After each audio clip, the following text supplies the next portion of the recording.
Naiuwi na po sa Marinduque ang mga labi ng 5 sa 7 nasawi sa bangga ng tourist bus at trailer truck sa Tuba, Benguet. Sumasailalim naman sa stress debriefing ang ilan sa mga estudyanteng nakaligtas sa aksidente. Tinutukan yan ni Dano Tingkungko. Sinimulan kanina ng mga taga-DSWD Cordillera ang stress debriefing sa mga estudyanteng unang na-discharge sa Baguio General Hospital kagabi. Kasama rin ang kanilang mga magulang at iba pang kaanak.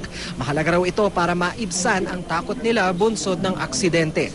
Very traumatic yung nangyari sa mga bata. May takot na silang mag-travel ng gabi. 18 estudyante ang nakatakdang i-discharge sa ospital ngayong araw. Pagkatapos ng debriefing, agad na raw silang uuwi sa Marinduque. Sa ngayon, 3 pang estudyante ang inoobserbahan dahil sa mga fracture. Ang 2 estudyante namang kritikal, binabantayan pa rin sa ICU. 4 naman ang nakatakdang ilipat sa Philippine Orthopedic Center ngayong araw. Yung mga kakailanganing equipment at saka yung gagamiting pasilidad para na maging maayos yung operasyon ay mas mabuting gawin na natin sa Philippine Orthopedic Hospital.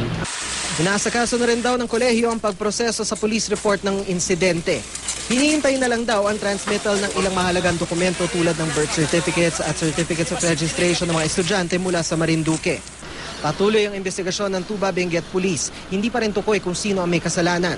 Kinuna na ng sworn statement ang driver ng trailer truck na si Joel Bengra. Hindi ito pinamedya ng pulisya. Ang Benguet Provincial Police naman, inibitahan na ang travel agency ng naaksidenteng tourist bus. Bukod sa pagtukoy sa talagang nangyari, nais ding makita ng mga pulis ang kontrata ng agency at ng kolehiyo sa naturang field trip. Kinukumpleto na rin ang sworn statement ng mga saksi.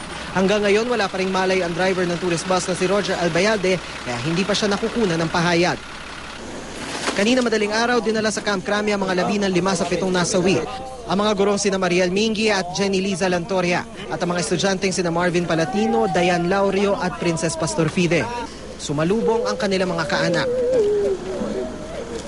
Masakit talaga. Parang sa amin, hindi kayo makapaniwala eh.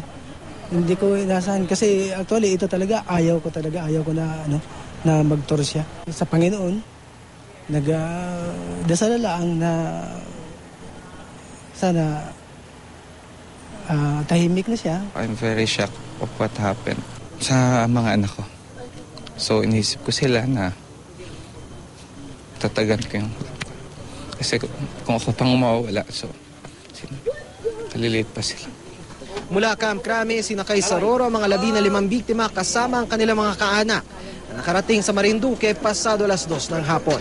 Mula rito sa Benguet, Dano Tingkungko, nakatutok 24 oras.